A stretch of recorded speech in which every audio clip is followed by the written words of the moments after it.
Buonasera a tutti, à vous qui nous regardez. Buonasera a voi, chers confrères qui allez commenter l'actualité de la semaine. Jérôme Sousini pour RCFM, bonsoir. Bonsoir. Jérôme Paoli pour Parole de Corse, bonsoir également. Et Guillaume Padovani de Corse Matin à Buonasera. Alors, cette semaine, l'actualité, elle tourne autour d'un seul thème et ses déclinaisons. La visite, bien sûr, du ministre de l'Intérieur en Corse, Gérald Darmanin. Alors, il a présidé la cérémonie en hommage au préfet assassiné il y a 25 ans et a, par son discours, ouvert une nouvelle étape des discussions interrompues depuis plusieurs mois. Tout le monde s'est satisfait des paroles prononcées. On écoute ces quelques réactions. Aujourd'hui, il faut que tous ensemble, nous puissions construire, je dirais, non pas la paix, mais en tout cas un avenir serein. C'est un signe dont la Corse aura besoin, parce que la Corse, elle est en face de très grands défis actuellement. Toute seule, elle n'arrivera pas à les relever. Nous aurons impérativement besoin de l'aide de l'État. Et le ministre dit bien maintenant il faut se tourner vers l'avenir parce que les jeunes, les gens qui ont 25 ans n'ont pas connu Claude Darmanin, on leur rappelle ce qu'il était. Et maintenant, on va travailler pour leur avenir. Ça me paraissait un discours assez bien équilibré. C'est des paroles importantes. On a parlé des morts. On a rendu un hommage vibrant au préfet Rignac, ce qui est normal, mais en même temps, on a parlé des morts. Et c'est des mots qui sont importants, qui ont un sens assez lourd. Et même, je vous dis, que l'histoire gardera si vraiment derrière, il y a des résultats au niveau de l'évolution institutionnelle. Alors, Jérôme, incontestablement, le discours est apaisant. Il est dans la lignée des précédentes déclarations et des actes, puisque le dernier en date, c'était l'aménagement de peine qui a été accordé à Pierre Alessandri. On reprend les discussions, mais est-ce que, véritablement, on passe à autre chose? Moi, ça fait un moment que je me demande qu'est-ce que Darmanin a derrière la tête. Est-ce qu'il a vraiment envie d'avancer ou est-ce qu'il embrouille un peu tout le monde? Parce qu'il y a des discours... Là, il y a eu une séquence, effectivement, qui était très ouverte. Et ce discours, il est équilibré. C'est une page qui se tourne. Il y a quelque chose d'assez positif. Mais le lendemain... Il fait une interview où il dit que finalement l'autonomie, il veut bien en parler, mais qu'il n'est pas forcément sûr de vouloir la faire, qu'il n'y a pas de répondant de la part des Corses, etc. Donc il y a un double discours. Et moi je trouve qu'il souffre. C'est un double discours, c'est plutôt la relativisation du premier discours. C'est pas forcément un double discours. Mais on n'arrive pas à avoir une position ferme, moi je trouve. Il n'y a pas une décision qui consiste à dire oui, on va faire l'autonomie, on y va, on avance, etc. Il y a toujours... il souffle un peu le chaud et le froid, et moi j'avoue que j'ai du mal à avoir une opinion tranchée sur sa stratégie et ce qu'il a vraiment dans la tête. Jérôme Sousini, qu'est-ce que vous en pensez du discours là, sur la forme, là, cette multiplication des citations, des références littéraires, on en appelle même aux évangiles, ouais, à Matthieu. Quelle impression ça vous laisse? Matthieu, oui, c'est Matthieu, je crois que c'était Saint-Augustin. Ouais. C'était assez mystique comme discours. Il s'adressait, on se demande s'il ne s'adressait pas à l'évêque qui était juste en face de lui. Ça m'étonne. Ce qui étonne un peu, c'est que c'est quand même le ministre des cultes, le ministre de l'Intérieur aussi. Je pensais que la République était laïque, et là, il y avait une table comme ça, Esprit es-tu là, et il incantait, bon, il a eu des mots importants quand même, quand il dit « les morts nous regardent parmi ces morts ». Il y en a beaucoup, malheureusement. Il y a Yvan Colonne, et puis parmi ces morts, il y a beaucoup de morts dont l'assassinat ou la disparition n'est toujours pas élucidé. Donc c'est aussi de sa responsabilité. Puis il y a le préfet. Il y a le préfet, mais bon, ça, on peut penser que l'affaire a été malheureusement pliée, je dirais, sur le plan judiciaire. Mais il y a tellement d'affaires non élucidées, et ça, on va le dire, c'est dans son territoire. Il y a la tonalité, et puis il y a effectivement le coup double, juste après. À peine avait-il... Non, c'est pas le lendemain, Jérôme, c'est parce que nos confrères de France Info ont fait juste après le café au Palais Lantivy, il fait cette déclaration où c'est vrai... Alors c'est à se demander si le discours qu'il lisait, c'était un discours de l'Élysée, et lui, c'est pas pareil. Lui, c'est Beauvau, c'est deux choses différentes. Est-ce que c'est un coup de poignard pour autant? Rien de surprenant, parce que 4 jours avant, il avait dit la même chose lors d'un colloque. J'avais insisté la semaine dernière dans cette émission sur ce point. Il avait dit la même chose dans un colloque sur l'autonomie, sur les territoires d'outre-mer. Il avait dit ouais, mais l'autonomie, ça intéresse que les élus en quelque sorte. Oui, sauf que l'autonomie. Et puis il disait aussi, c'est ça qui est curieux, quand on interroge les gens, d'ailleurs il devrait interroger un peu les gens sur les retraites, peut-être qu'ils verraient que les choses sont simples. Quand on interroge les gens, c'est pas leur préoccupation. Je ne suis pas sûr parce que des projets institutionnels, ça recoupe beaucoup de choses. Mais ce que je veux dire, c'est que si on fait un parallèle, le gouvernement, quand il parle de la réforme des retraites, il dit on va réformer. Et on ne va pas négocier. On n'a pas du tout ce discours-là sur l'autonomie, l'avancée institutionnelle en Corse. Guy Longo, vous avez écouté le discours, puis vous avez aussi suivi la déambulation du ministre jusqu'à la préfecture de Corse. Et là, alors, on vous a lu attentivement. C'est une visite qui se déroule dans l'indifférence la plus totale. Indifférence la plus totale, c'est le contraste entre les officiels, les élus qui étaient là, tout le monde s'attendait à un discours, pas un discours, alors il y a des mots excessifs qui ont été employés, un discours historique. Bon, ce discours va rester parce que ça fait longtemps que dans le cadre de la commémoration de l'assassinat du préfet Rignac, on n'avait pas entendu un discours justement aussi apaisant et, on peut le dire, rassembleur aussi.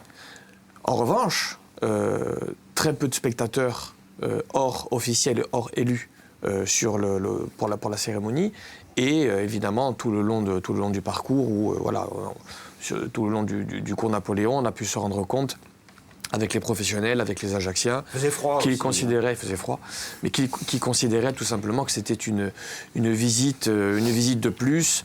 Et que ça n'allait pas donner grand-chose. Et puis, il y a beaucoup de lassitude et beaucoup de morosité parmi la population. C'est difficile, finalement, d'envisager quelque chose d'encourageant pour la suite, notamment lorsque l'on voit, si ce ne sont pas des doubles discours, ce sont au moins des discours parallèles qui sont sempiternellement tenus par le gouvernement et par Gérald Darmanin. Alors, le dialogue va recommencer, mais avant ça, on va écouter Gilles Simeone sur ce thème quand on lui pose la question de savoir s'il a confiance en Gérald Darmanin. Écoutez la réponse. J'ai confiance dans la volonté partagée de vouloir construire une solution politique. La confiance se construit, elle se construit par des mots, ils ont été prononcés aujourd'hui, elle se construit aussi par des actes. En ce qui nous concerne, nous sommes déterminés à réussir au service de la Corse, du peuple corse et de l'intérêt général. La confiance, ça se construit. C'est pas un enthousiasme délirant, hein? Oui, c'est qui ne discute pas avec qui. Gérard Darmanin dit à France Info, il ne propose rien, il ne discute pas avec nous. En même temps, il est venu plusieurs fois, et puis après, il est plus venu. Après, c'est lui qui a suspendu. C'est mettre une veste supplémentaire à Gilles Simeone et de lui faire porter l'échec possible des discussions. Mais il n'attaque pas que Gilles Simeone, en l'occurrence. Il dit aussi dans cette déclaration à France Info que les élus républicains ne se manifestent pas du tout. Il y a aussi une pierre dans leur jardin. Il tente un petit peu de s'appuyer et puis de créer une division. C'est facile encore ça, de créer la division. Basta un pezzo di carne et ça part dans tous les sens. Au pezzo di carne, c'est déjà bien un morceau de pain par ces temps difficiles. Donc Gérald Darmanin n'a-t-il pas cherché, ne va-t-il pas chercher pour se débarrasser un peu du bébé, parce que c'est ce qu'on peut penser, joue la montre. On verra le résultat, parce qu'il y a très très vite, il faut rentrer dedans maintenant, hein, dans le sujet. Il y a Gérald Darmanin qui dit faut qu'on discute, etc. Je vous ai compris, entre guillemets. Mais il faut... Il faut qu'on parle de... je suis d'accord pour qu'on parle de l'autonomie, même si je ne suis pas forcément favorable. Mais il faut y aller. Il faut écouter les phrases, hein, à un moment donné. Maintenant, il faut porter, il faut remplir... Donc, je ne sais pas s'il faut y aller, du coup. Mais la porte est ouverte, il faut savoir prendre autour de la table, et puis faire des vraies propositions rapidement. On le saura très très vite à la fin. En tout cas, il veut accélérer, puisque la semaine prochaine, normalement, il devrait être en Corse, et le 24, il y a une réunion à Paris. Mais on peut s'interroger aussi, et puis lui aussi devrait peut-être s'interroger. Si les élus républicains, c'est-à-dire favorables à la politique de l'État, ne se manifestent pas, et si les nationalistes, selon ses dires, ne veulent pas discuter, c'est peut-être qu'il y a un problème au niveau du gouvernement. À quel niveau ? Quand il dit que les uns ne le soutiennent pas et que les autres ne veulent pas discuter avec lui. Oui, mais... il y a sans doute un problème politique de relation entre le gouvernement et la Corse. Parce que visiblement, il n'a pas un soutien extraordinaire ici. Hein. Non, mais Macron, il n'a jamais eu de soutien extraordinaire en Corse, d'abord, fondamentalement. Mais après, est-ce qu'on peut décliner des problématiques nationales par rapport à cette problématique-là? J'en suis pas forcément convaincu. Moi, je pense que... Non, ce qu'il veut dire, c'est que c'est surtout, il n'y a pas de projet, proposé pour une discussion. Et c'est ça qu'il reproche. Alors, il le reproche évidemment à l'exécutif, et puis les autres, ils font rien non plus, quoi. Alors, il y a une autre séquence dans ce voyage éclair du ministre de l'Intérieur, c'est ce repas avec une vingtaine de maires, un seul parlementaire, Jean-Jacques Panoun, si les autres n'étaient pas invités, on ne sait pas pourquoi, pas de membres de l'exécutif et pas d'autres députés donc, et sénateurs. Qu'est-ce qu'on peut retenir comme message là ?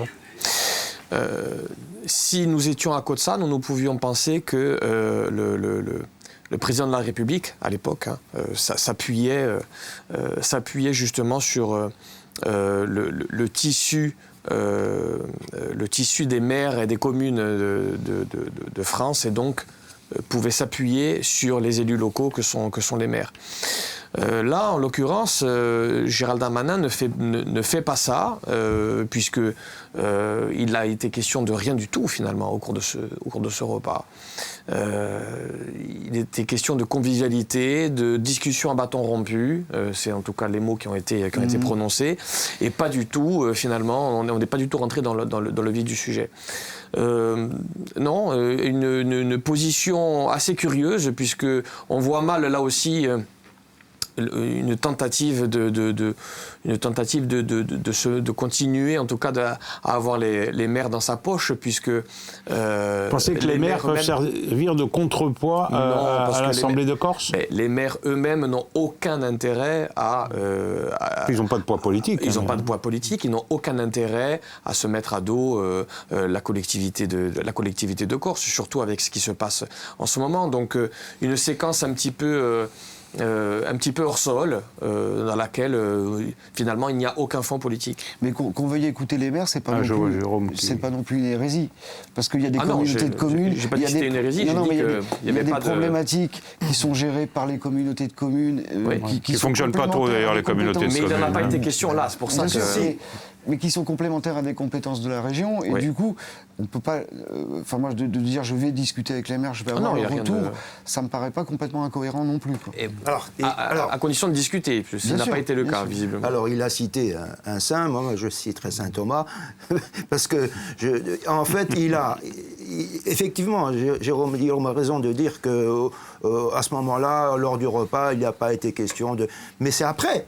C'est après, dans sa déclaration, effectivement, on revient là-dessus chez nos confrères de France Info, où il dit il y a des petits territoires, il y a des communes qui ont des difficultés, qui ont peut-être pas vraiment besoin d'une autonomie pour avancer, il y a des maires de communes, et c'est après. Donc ça veut dire qu'il se sert de cette rencontre-là avec ces maires qu'il a conviés, parce qu'effectivement, Jean-Charles Rousseau, c'est un élément politique, le disait dans le contraste, c'est un soutien politique avec, n'oublions pas que Jean-Jacques Panoun a été aussi quand même à la tête du Conseil général et il représente quand même quelque chose dans ce palais Lantivy, à ces belles obélisques-là.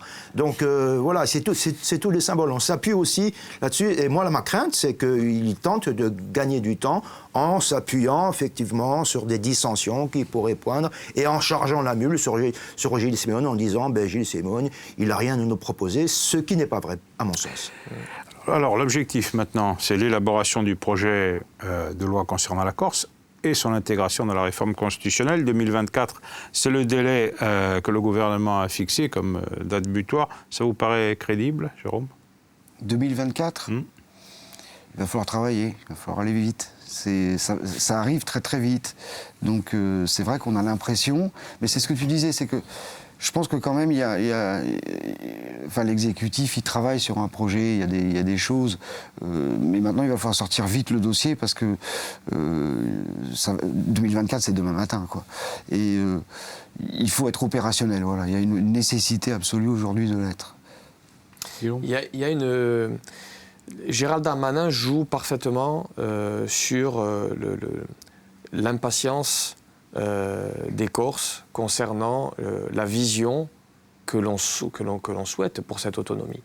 Cette vision, on ne la connaît pas aujourd'hui. La majorité qui porte ce projet d'autonomie depuis son élection de 2015 et encore plus fortement depuis 2017, sa vision ne la connaît pas. Avec précision. Alors bien sûr, on parle de fiscalité, on parle de co-officialité, mais on est là encore à dire, est-ce qu'on se calque sur les Açores? Est-ce qu'on regarde du côté de la Catalogne? Est-ce qu'on regarde du côté de telle île de Méditerranée qui... Donc, il va falloir sortir un rapport précis. Ça fait 50 ans. Mais le problème de fond, le problème numéro un, c'est la question des pouvoirs législatifs et réglementaires. Après, la déclinaison, elle vient sur les autres domaines. Ce n'est pas forcément le plus important d'avoir quelque chose de détaillé. Est-ce que l'obtention de ce pouvoir-là, qui avait quand même été voté dans la loi Jospin, qui ensuite a été censurée par le Conseil constitutionnel, donc qui a existé, qui politiquement a été reconnu, est-ce qu'on va intégrer ça ou pas dans le projet? La question essentielle, elle est là. Oui, mais on n'est pas capable d'y répondre aujourd'hui. Mais aujourd'hui, qui peut dire oui ou non? C'est-à-dire qu'il y a eu des demandes sur ces points-là. Le législatif, le réglementaire, c'est pour agir sur quoi? C'est pour agir, par exemple, sur la fiscalité, pour agir, par exemple, sur la question foncière, c'est pour agir, par exemple, sur la question des résidences secondaires. Il y a eu des velléités, par le truchement parlementaire, des parlementaires de la Corse, de porter des petits morceaux de ce projet d'autonomie sur le statut de résidence, sur les choses comme ça, qui ont été balayées. Donc, il y a des choses qui existent réellement de la part de la collectivité de Corse et de l'exécutif, qui, à mon avis, a un petit peu trop de choses à gérer en dehors de ce dossier souhaitable. Je pense que ça existe, qu'il y ait une task force qui travaille sur ce dossier 24 heures sur 24, ben, on le verra. Mais je le redis, on verra à la fin de ce mois, lors de la rencontre à Matignon ou ailleurs, ou à Place Beauvau ou ailleurs, ben, s'il y a vraiment du répondant, moi je pense c'est là qu'on va le savoir. Très bien, il nous reste 3 minutes d'émission, donc nous arrivons après ce jingle à Zergadia Zettimana.